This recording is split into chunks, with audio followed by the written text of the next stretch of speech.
Hello everyone, welcome back to the channel. So today I'm going to tell you how to share profile on Instagram story.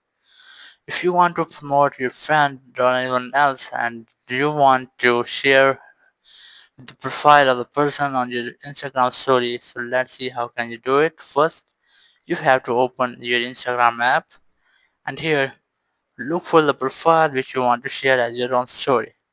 As I'm going to select it from my chats, so just open the profile of the person.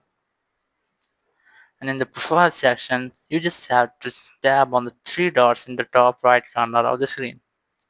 Tap here, and here you will get an option of share this profile. Tap on it, and here you will get the all sharing options. You just have to look for add to story.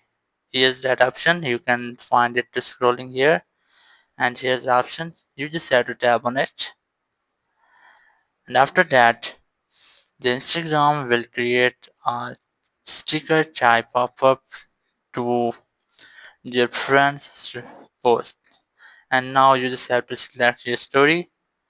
And here you have successfully shared your friend's profile as your own story. Thank you very much for watching the video. Until next video, bye bye.